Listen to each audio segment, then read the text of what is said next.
Everybody, welcome to Agenda Review. Commissioner Howell looks to be on Zoom joining us. We'll be reviewing agendas for Wednesday, November 20th. Looks like we have a Board of County Commission agenda and a Fire District agenda. Manager Stoltz, take it away. Thanks, Chairman. A light new business agenda for the 20th. Nicole, public good news. Good morning, everyone. We will be talking about construction that's taking place on Ridge Road. Public Works will start that on Monday, November 18th. It's happening between 53rd Street and 69th Street North. Again, that's on Ridge Road and it starts Monday. As we all know, Thanksgiving is coming. And so we have a short video we're going to show from Fire District 1 about how to safely deep fry your turkey. And then we will also talk about Thanksgiving closures, which is Thursday and Friday, November 28th and 29th. And as always, emergency services are available by calling or texting 911. That's all I have. How to safely deep fry your turkey. We have two proclamations, item B and C, one small business Saturday, and one is National Adoption Month. We have 4 appointments under the appointments section. Commissioner Houser has a couple of cab boards to name. Commissioner Beatty has a cab board to name, and Commissioner Howell has a disabilities advisory board recommendation on the agenda. On new business, the first, this is not complete. The first new business item will be the PUD case you all heard public testimony on last week. That will become the new item H. And Chairman, it's my understanding that's just for vote, basically for the, and then we will get into the rest of the new business. We have briefed you all, Brent briefed you all a couple weeks ago on the Air Capital Flight Line IRBs that are being considered by the city. This is the commission's chance to hear that publicly. Brent will present that under that new business item.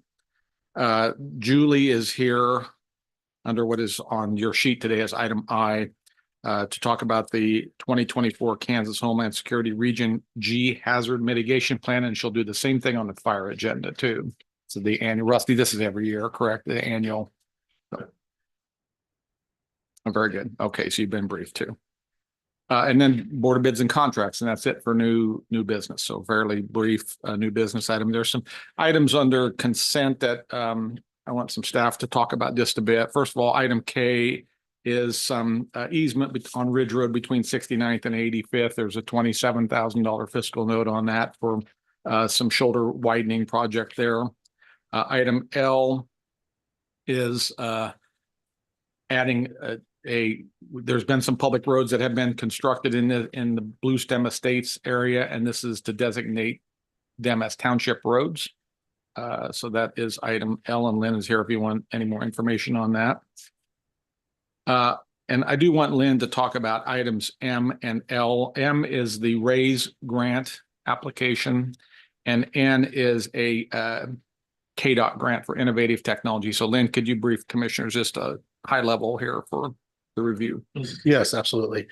So the RAISE grant that we turned in this year actually scored very, very well. We covered this, reported this earlier. It actually, what we plan to do at their recommendation for the 2025 RAISE is to resubmit the same application. By doing so, it's been shortlisted and will go directly to the Secretary for consideration. We received top marks in 7 of 8 categories. And we only need to score well in 6 of the 8 categories. They recommended that we not touch it and just let it slide in the next one. So all we need to do is submit it and it's on this because we need to get it in pretty quickly so that they know that we're letting our application go as is, and we'll get it submitted. Item N is a innovation technology grant program through KDOT that we would like to send in an application for consideration. Nothing in the no cost at this point, but it could lead to a $150,000 grant that would allow us to do, I think it's 4 or 5 intersections. We would like to put some new basically cameras that would allow us to do a little bit more with traffic control, traffic monitoring, as well as traffic counts. Without us physically needing to be out there, we'd be able to do it remotely from the cloud and try that out. And we are going to be turning that in for consideration. Does your department submit the grants, and do we go through our grant group with? Yes, So you guys do your own grants? we do our own, and we work with them Yes. to go I through mean, the it's yes. policy. Thanks, Lynn. Item O is a grant from KDADS to CP AAA for seniors to the amount of about 1.8 million. Sorry. Yes, sir. So the District 3 going to get any senior funding? Absolutely. These are fee for service functions for people, and we serve people in every district. So just as long as one or two get served in my district, I'd be happy. Thank you. Put a note on that. Item P is an update to the ComCare sliding fee scale that was last done in 2021, and the backup will tell you the numbers. I'll shoot them at you here real quick.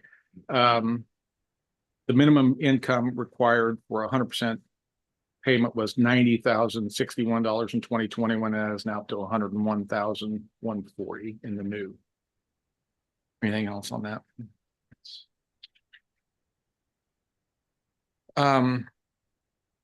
Item Q is our grant award from liquor tax dollars to ComCare Substance Abuse Prevention. That's $220,000. Liquor tax is a local tax that the city actually manages, and we get a piece of that for this particular fund. And then I'm gonna have Tim talk about item R. That's a staffing table addition for aging and disability. This is actually for CDDO assessors. And so there's two different factors involved. One is that the wait list, the 500 folks that are coming off the wait list, over 200 of those individuals are here in Sedgwick County. And so they require an annual assessment.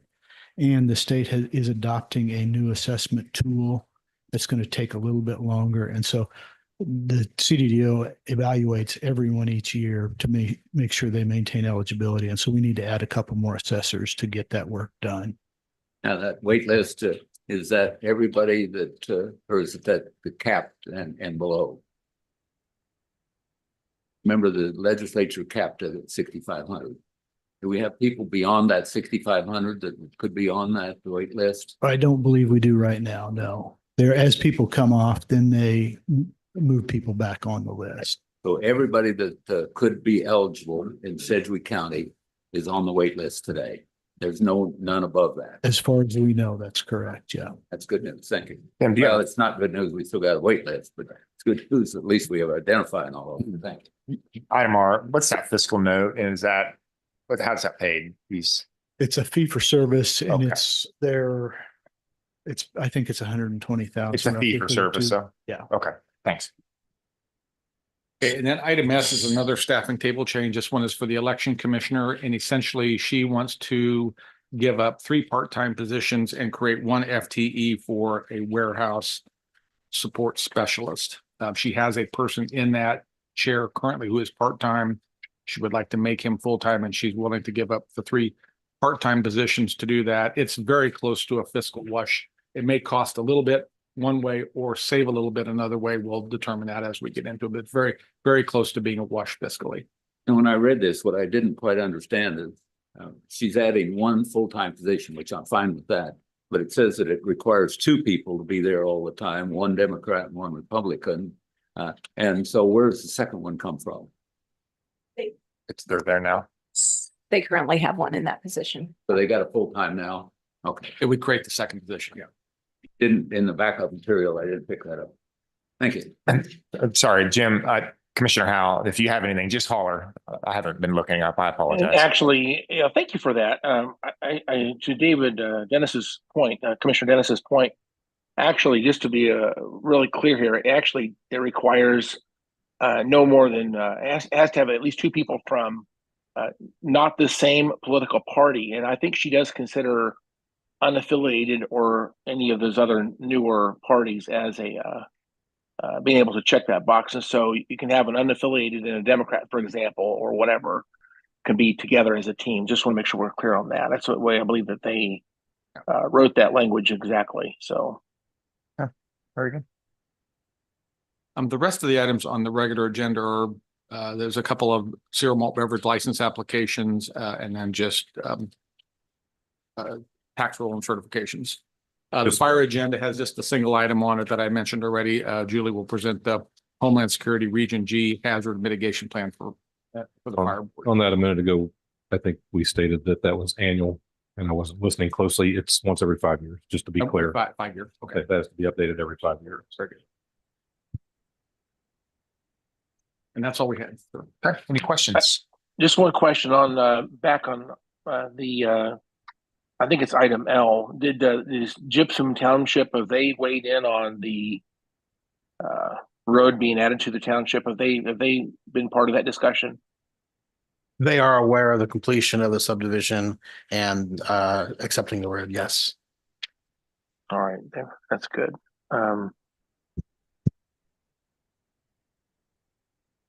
I think that's all my questions right now. Thank you.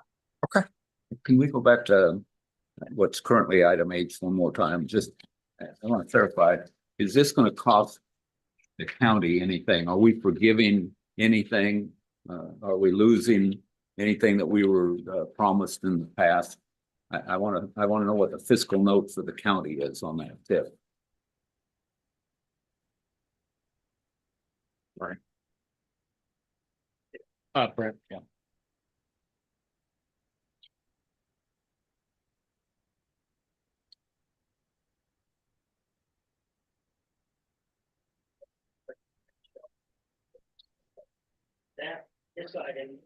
One that was approved by the city of Wichita. They've approved a letter of intent to issue $12 million in industrial revenue bonds in the Air Capital Flight Line. So it's out on the Spirit Boeing campus, if you will. There's a provision in the IRB and tax exemption provisions that allows for a spec building. And this is the first time we've used this, or that the city's used this. There's not a designated or identified tenant at this point, but this gives us a building to help GWP and then help the regional efforts in attracting people to the region. So would be a building ready for maintenance and repair overhaul, for a hangar, or for whatever. The way that the incentive works is that there's a 95% tax abatement for the first 5 years. And then subsequent to some qualifications in terms of tenancy, there'd be a 50% tax abatement in the second 5 years, but they have to qualify for that by getting somebody in the building, or it'll go on the tax roll. So we're really not giving up anything. A new building's going to be built. They just don't have the tenants identified at this point. Yeah, thank you. I appreciate it. That's helpful, Brent. Thank you. Thanks. Yeah. Okay. Fire agenda? It was just the one item. Okay. All right. Any questions? Anybody? Okay. Have a good weekend.